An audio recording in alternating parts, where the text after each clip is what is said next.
할로 여러분, 이젠 진짜로 전부 개학했지만 코로나 때문에 온라인 수업, 격주 수업, 격일 수업 하고 있죠.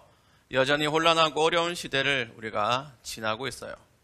특히 여러분처럼 학업 성취도와 미래의 상관관계를 잘 맞춰야 할 친구들은 더 힘들죠. 여러분은 이런 어려움을 어떻게 헤쳐나가나요? 공부로 스트레스 푼다?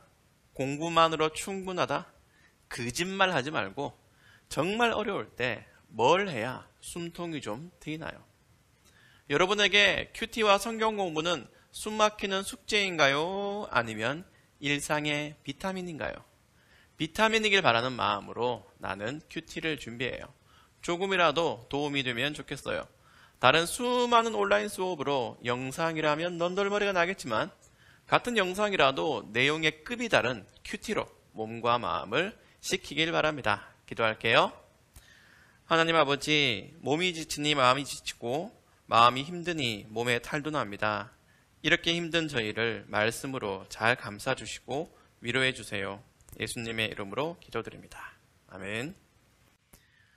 자, 시편에서 워프에서 갈라디아서로 왔어요. 성경을 골고루 보기 위해 매일 성경을 이렇게 구상하나 봐요. 갈라디아서는 갈라디아라는 도시에 있는 교인들에게 보내는 편지랍니다.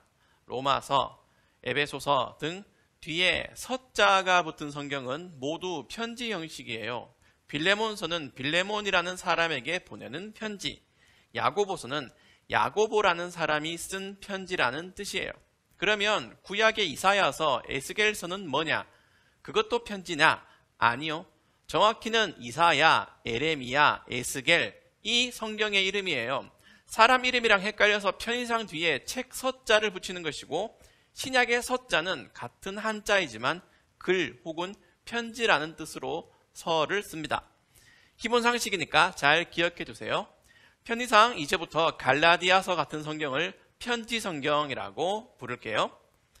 갈라디아 성도들에게 바울 사도가 편지를 썼는데 중심 주제는 자유예요. 구원이라는 큰 주제 속에서 자유를 특히 강조하는 성경이 갈라디아서입니다. 그러면 왜 썼는지도 유추할 수 있죠. 자유를 강조했으니까 갈라디아 성도들이 구원받았다고 하면서도 자유롭지 않게 살기 때문입니다. 즉 숨이 턱턱 막히는 숨통 터질 만한 억압 속에서 신앙생활을 하기 때문에 바울 선생이 안타까운 마음으로 편지를 보낸 거예요. 갈라디아 성도들은 이 편지를 받아서 함께 읽었어요.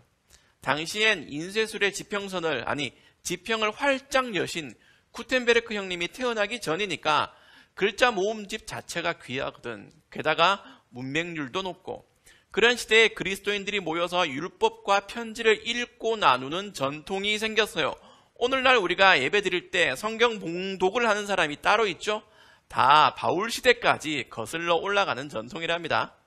함께 모여서 텍스트를 읽고 해석을 듣고 내용을 공유하는 과정은 공동체 사람들을 더 탄탄히 묶어주는 역할을 했어요. 마치 오늘날 같은 웹툰을 보는 사람들끼리 말이 잘 통하고 사람마다 자기 관심도에 따라 주로 가는 인터넷 커뮤니티가 다른 것처럼 스마트폰도 SNS도 없는 그 시대에는 사도들의 편지가 교회판 인스타와 페이북 역할을 했어요. 갈라디아 사람들이 바울 사도의 편지를 읽으며 공유해야 할, 다른 말로 마음에 되새겨야 할 내용은 두 가지, only one, only you입니다. 그게 뭘지 생각하면서 본문을 먼저 읽어보세요. 오랜만에 딱딱이.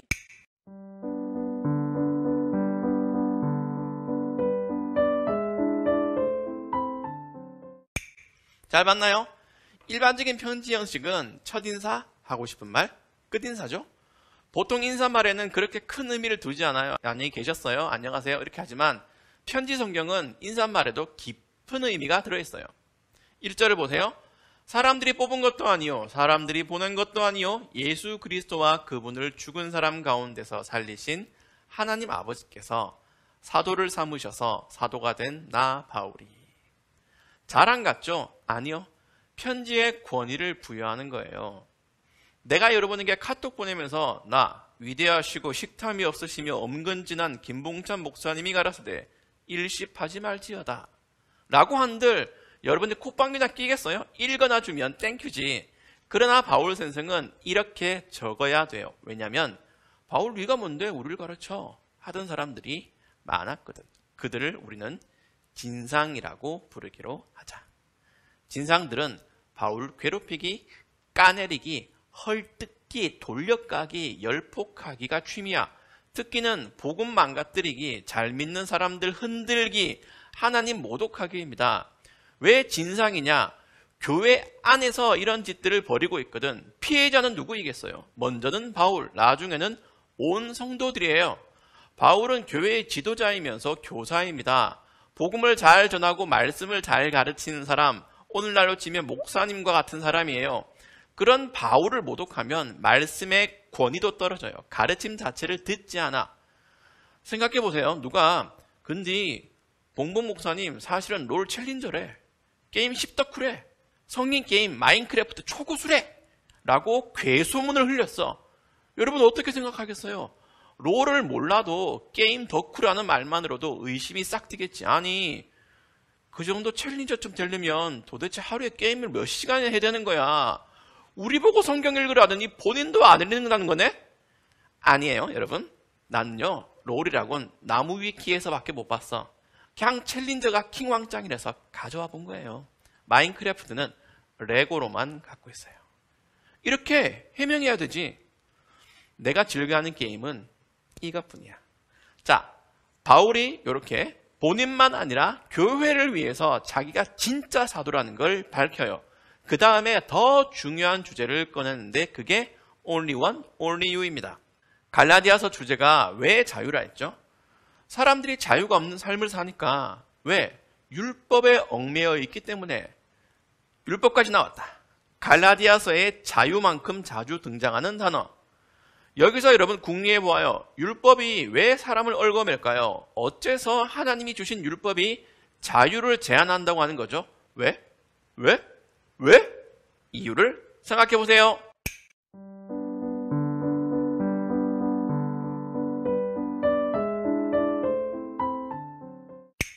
자, 이건요 여러분이 갈라디아서를 묵상하는 내내 해야 할 질문입니다. 율법은 죄가 없어요. 불완전하지도 않아요. 본래 사람을 억압하는 도구가 아니에요. 문제는 진상들이에요. 율법과 자유 혹은 율법과 은혜 사이에 진상들이 끼어들어서 작업을 치니까 사람들 머리가 뱅뱅 도는 거예요.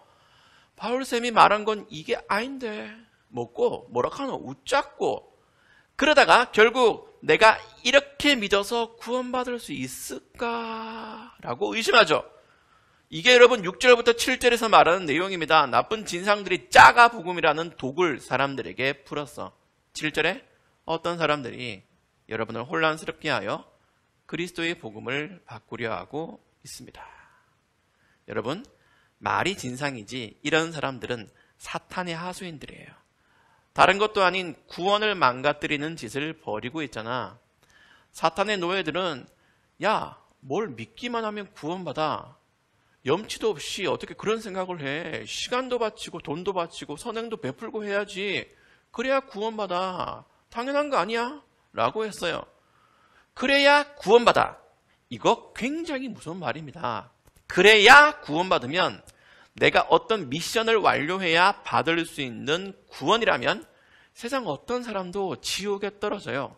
바울 사도가 가르친 건 그런 복음이 아닙니다. 예수님을 믿으면 은혜로 구원받는다.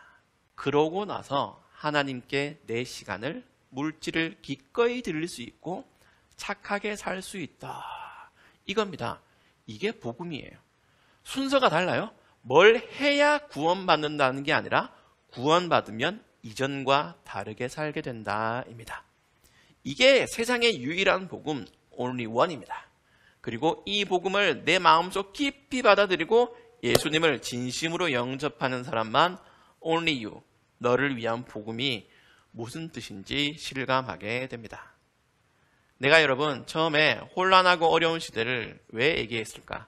수많은 뉴스와 정보 가운데 우리의 믿음을 왜곡하고 순서를 뒤집을 만한 게 너무 많거든. 그러지 않아도 짧았던 예배 시간이 더 단축되고 여러분이 예배당 안에서 머무는 시간도 줄어들어서 여러분이 성경을 대하는 절대 시간이 사라졌어요. 쉽게 말해서 아는 게 줄어든 거야. 알아야 할 것도 줄어든 거야. 그 사이를 비집고 들어오는 게 거짓 복음입니다. 모르니까 그래요. 말씀은 말씀으로 해석해야 하는데 다른 잡지식이 쓰면 되니까 혼란하고 결국 구원까지 의심하게 되는 겁니다. 그럼 해결 방법은 뭘까? 갈라디아서를 계속 묵상하면서 그걸 풀어보자.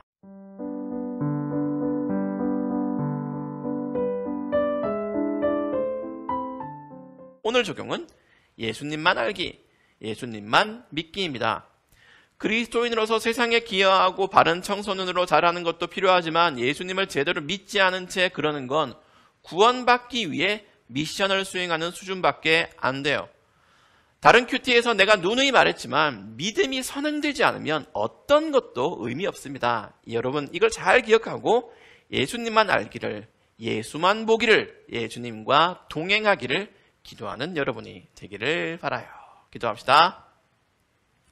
하나님 아버지, 혼란한 시대에 오직 예수의 믿음을 저희가 소유하게 해주세요. 예수님의 이름으로 기도드립니다. 아멘. 여러분, 새로운 9월이 왔습니다. 또 가을이네요.